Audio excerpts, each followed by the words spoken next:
Hello +1 class. Today we are going to start story of Taiwan. आज हम Taiwan के बारे में बात करेंगे। आज हम ये बात करेंगे कि तैवान जो था वो कैसे हिस्ट्री में शामिल हुआ। तो एक पर्सनालिटी का यहाँ नाम बताया गया, दैट इज़ चियांग के शेक। क्या नाम बताया गया?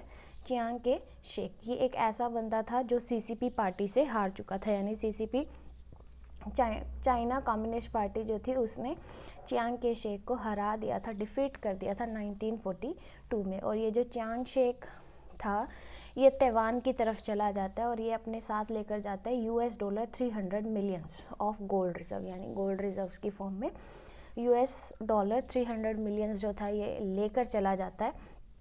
और साथ ही साथ आर्ट ट्रेजर्स, यानी जो कलाएं हैं उनका जो खजाना था, जो महंगी महंगी आर्ट्स होती हैं यानी जिनकी बहुत बड़ी कीमत होती है, तो ऐसी प्राइसलेस यानी बहुत ज़्यादा प्राइसलेस जो थी आर्ट ट्रेजर जो था क्रेट्स की फॉर्म में, वो उन्हें साथ लेकर चला जाता है। साथ ही साथ उसने रिपब्लिक ऑफ चाइना भी एस्टेब्लिश किया होता है। ठीक है, तो ये जो तैवान था ना, ये पहले जापानीज़ कॉलोनी माना जाता था। क्या माना जाता था? जापानीज़ कॉलोनी फ्रॉम 1894 टू 95 के टाइम पीरियड में। लेकिन फिर क्या हुआ था, चाइना ने इसके ऊपर सीडिंग कर ली थी, यानी अपना कब्जा कर लिया था। फिर 1943 में कायरो डिक्लेरेशन हुई थी और 1949 में Potsdam proclamation means public announcement हुई थी। उसमें ये कह दिया गया था कि जो तैवान है वो सॉवरेनिटी है चाइना की, यानी अब वो चाइना जो है इसके ऊपर रूल करेगा। तो सॉवरेनिटी का मतलब होता है रूल करना। ठीक, तो अब तैवान किसके अंडर आ गया था? चाइना के अंडर आ गया था। तो ये चियांग के शेक जो था ना, इसके अंदर ground based mid course defence area भी था। तो ये बहुत ही स्ट्रॉन्ग पर्सनालिटी थी। इसने क्या किया था, वहाँ पर रिप्रेसिव गवर्नमेंट ला दी थी। रिप्रेसिव गवर्नमेंट मीन्स एक ऐसी गवर्नमेंट जहाँ पर आपको फ्रीडम जो है वो बहुत ही कम फॉर्म में दी जाती है, यानी लोगों से उनकी जो फ्रीडम है वो ले ली जाती है। और साथ ही साथ फॉरबिडिंग फ्री स्पीच, यानी वहाँ पर जो लोग थे वो इंडिपेंडेंटली स्पीच नहीं कर सकते थे, बोल नहीं सकते थे, उस पर भी उसने मनाही कर दी थी। पॉलिटिकल ऑपोजिशन वहाँ पर ज़रूर थी, लेकिन उनके पास कोई इतनी पावर नहीं थी। और लोकल पॉपुलेशन जो थी उन्हें तो पावर से बहुत ज़्यादा दूर रख दिया गया था। तो इस हिसाब से चियांग के शेक ने क्या कर रखा था, वहाँ पर रिप्रेसिव गवर्नमेंट इम्प्लीमेंट कर रखी थी। सिर्फ यही नहीं कि ये जो बंदा था ये सिर्फ अपना रूल ही जमा रहा था, वहाँ पर अपनी तानाशाही कर रहा था, इसने बहुत अच्छे अच्छे काम भी किए थे। तो अब हम कुछ रिफॉर्म्स के बारे में बात कर लेते हैं कि इसने क्या क्या चेंजेस लाए थे। सबसे पहले इसने लैंड रिफॉर्म्स किया था, जिसकी वजह से एग्रीकल्चर प्रोडक्टिविटी में इंक्रीज़ हुई थी और इकॉनमी को इसने मॉडर्नाइज किया था। तो उस टाइम पे जो तैवान की इकॉनमी थी वो बहुत ज़्यादा डिपेंडेंट थी ट्रेड सिस्टम पे। और एक काम वहाँ पर और भी हुआ, मतलब इसने जो फाइनेंशियल स्ट्रक्चर था वहाँ का इम्प्रूव किया, जिसकी वजह से रिच एंड पुअर का जो गैप था ना वो डिक्लाइन होने लग गया था, यानी कम होने लग गया था। इक्वालिटी का जो केस था वो वहाँ पर आने लग गया था।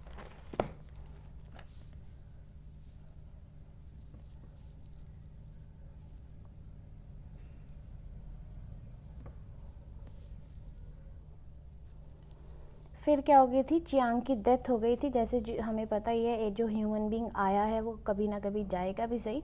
तो चियांग की डेथ हो गई थी 1975 में। तो उसके बाद वहाँ पर डेमोक्रेसी थी, लेकिन इतनी डेमोक्रेसी नहीं थी, लेकिन कुछ कुछ डेमोक्रेसी जो थी वहाँ पर एग्जिस्ट करती थी।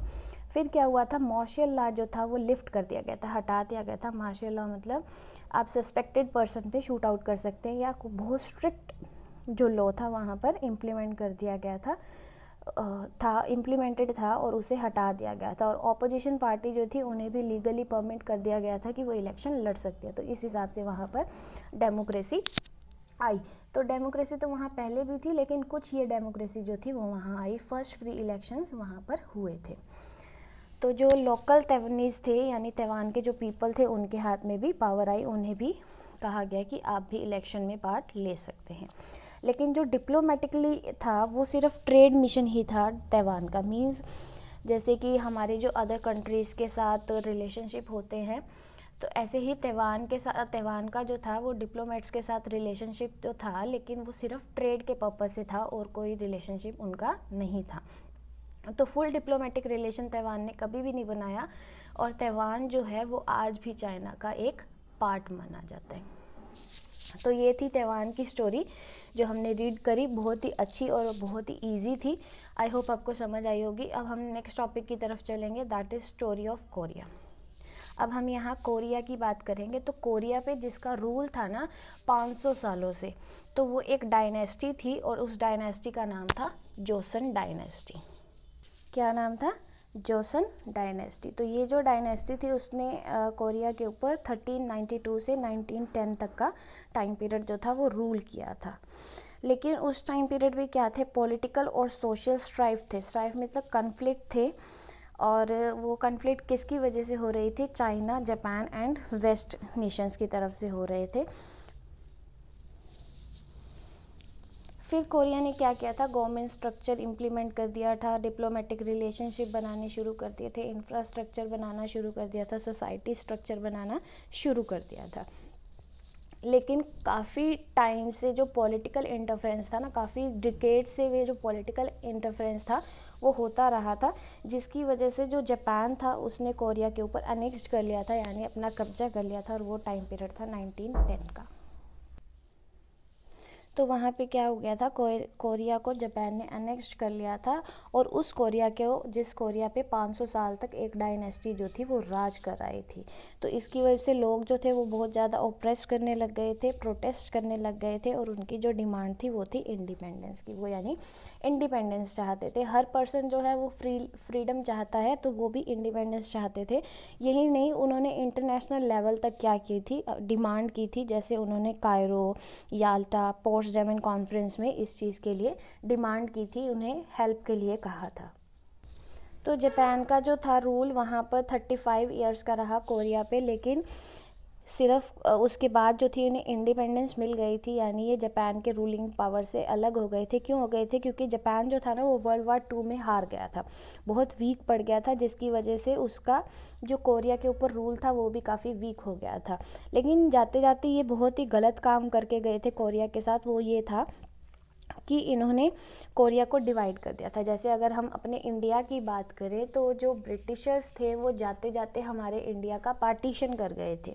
आपको पता ही होगा 1947 में। तो ये जो हम है ना टॉपिक बहुत डिटेल में +2 में पढ़ेंगे, बहुत ही इंटरेस्टिंग टॉपिक है। तो ब्रिटिशर्स ने हमारी पॉलिटिकल पावर जब छोड़ी थी ना, तो उसने साथ ही साथ इंडिया को एक झटका दे दिया था, उसे डिवाइड कर दिया था। तो आपको पता होगा कि हमारा इंडिया जो है वो 2 पार्ट्स में डिवाइडेड है, जैसे पाकिस्तान एंड इंडिया। तो पाकिस्तान जो था वो पहले इंडिया का ही हिस्सा था, लेकिन रियलिटी ये है कि जो ब्रिटिशर्स थे ना वो हमारे इंडिया को 3 हिस्सों में बांट गए थे, एक पाकिस्तान, एक इंडिया और एक प्रिंसली स्टेट। प्रिंसली स्टेट मतलब जो राजे रजवाड़े के अंडर स्टेट्स आती थी उनमें। तो बाद में क्या हुआ था, सरदार वल्लभ भाई पटेल और सुभाष चंद्र बोस की वजह से जो प्रिंसली स्टेट्स थी वो सारी की सारी इंडिया के अंदर आ गई थी, क्योंकि उन्होंने कन्विंस कर लिया था राजे महाराजाओं को एक इन्फॉर्मेशन ऑफ असेसन साइन करने के लिए, जिससे वो इंडिया का पार्ट बन गए थे। हम जो है डिटेल में पढ़ेंगे +2 में। लेकिन 3 ऐसी स्टेट्स थी, प्रिंसली स्टेट्स थी, जो नहीं मानी, जैसे जूनागढ़ जो गुजरात का पार्ट है, हैदराबाद एंड जम्मू एंड कश्मीर। तो जूनागढ़ और जो हैदराबाद थे वो भी कन्विंस हो गए थे बाद में, और उन्होंने भी इंडिया का पार्ट बनना मान लिया था।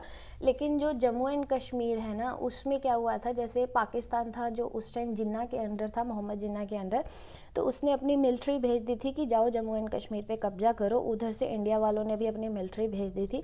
तो जिस पार्ट पे पाकिस्तान मिलिट्री ने कब्जा कर लिया था, आज की डेट में वो पार्ट POK कहलाता है, यानी पाकिस्तान ऑक्यूपाइड कश्मीर। और बाकी जो रेस्ट पार्ट है जिस पे इंडियन मिलिट्री का कंट्रोल था, that is Jammu and Kashmir. तो इस तरह से जो था वो डिवीज़न कर गए थे कौन, ब्रिटिशर्स इंडिया का। ऐसे ही जापान वाले भी क्या कर गए थे, कोरिया का डिवीज़न कर गए थे, और कोरिया जो था वो 2 हिस्सों में बट गया था, one is north Korea and other is south Korea. तो नॉर्थ कोरिया को संभालने वाले सोवियत हैं, और साउथ कोरिया को संभालने वाले UN, यूनाइटेड नेशन। फिर क्या हुआ था, इनके बीच में क्लैशेस जो थे वो होते रहते थे, कॉन्फ्लिक्ट्स होते रहते थे। तो जहाँ 2 बर्तन होंगे वो ऑब्वियसली बजेंगे ही।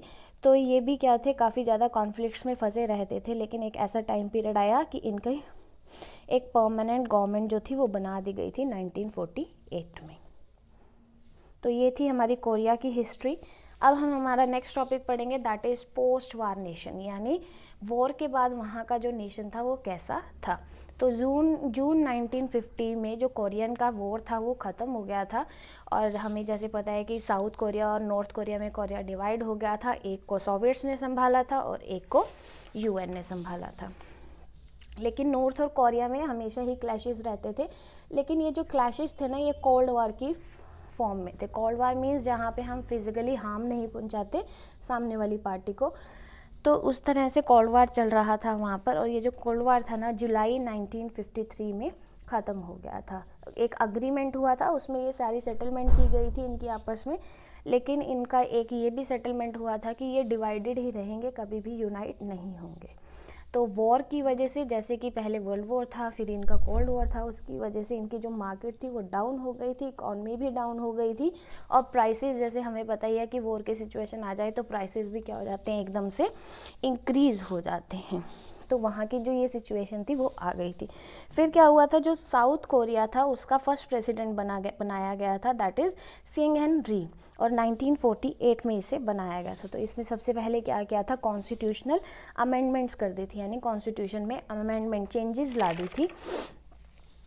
फिर लोगों को उसके जो लाए हुए चेंजेस थे वो पसंद नहीं आए थे, और उन्होंने उसे प्रोटेस्ट करना स्टार्ट कर दिया था, और अप्रैल 1960 में उसने प्रोटेस्टेशन स्टार्ट कर दिया था, जिसे अप्रैल रिवॉल्यूशन के नाम से भी जाना जाता है। और फोर्सफुली रे को क्या करना पड़ा था, रिज़ाइन करना पड़ा था। 1961 में, मई 1961 में डेमोक्रेसी गवर्नमेंट वहाँ पर आई थी, और फिर हेड बनाए गए थे जन पाक चिंग ही को, और उसके साथ कुछ मिलिट्री अथॉरिटीज़ भी थे। तो ये था हमारा नेक्स्ट टॉपिक, जो था हमारा कि वॉर के बाद वहाँ की हालत कैसे थी।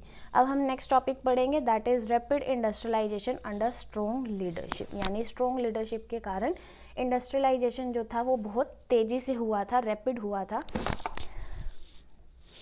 उसके बारे में हम अब डिस्कस करने जा रहे हैं। अक्टूबर 1963 में इलेक्शंस हुए थे, और एक मिलिट्री कूप लीडर जो था वो चुना गया था, जिसका नाम था पाक चंग ही। ठीक है जी। तो पाक चंग ही जो थे, अब वो एज अ प्रेसिडेंट जो थे वहाँ पर काम कर रहे थे। उन्होंने क्या किया था, एडमिनिस्ट्रेशन को संभाला था, एक्सपोर्ट ओरिएंटेड पॉलिसी बनाई थी, यानी एक्सपोर्ट ओरिएंटेड पॉलिसी एक ऐसी पॉलिसी होती है जिसमें आप सबसे ज़्यादा जो फोकस है वो एक्सपोर्ट्स पे करते हैं। एक्सपोर्ट मतलब जो आप अपनी कंट्री का मटेरियल जो है वो फॉरेन कंट्रीज़ में ट्रेड करते हैं, सेल करते हैं, दैट इज़। तो उनका जो मेन टारगेट था वो था एक्सपोर्ट ओरिएंटेड पॉलिसी, और साथ ही साथ उन्होंने 5 ईयर इकोनॉमिक प्लान भी बनाए थे।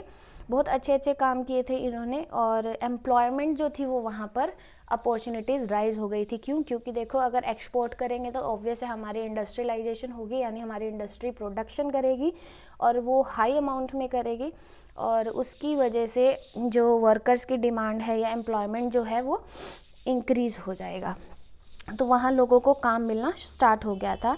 अर्ली 1960s में उन्होंने एक्सपोर्ट ओरिएंटेड पॉलिसी बना रखी थी, और 1970s में उन्होंने मेनली जो इंडस्ट्रीज़ पे फोकस किया था ना, वो फोकस किया था लाइट इंडस्ट्रीज़ पे, हल्की फुल्की। जैसे हमने 10th में पढ़ा था 2 टाइप्स की इंडस्ट्रीज़ होती हैं, वैसे तो बहुत तरह की है, लेकिन बेसिस वेट के बेसिस पे हमने 2 पढ़ी थी, एक लाइट इंडस्ट्रीज़ और एक हैवी इंडस्ट्री। तो लाइट इंडस्ट्रीज़ में हमारे पास टेक्सटाइल्स और गारमेंट्स, तो इनके ऊपर फोकस किया था।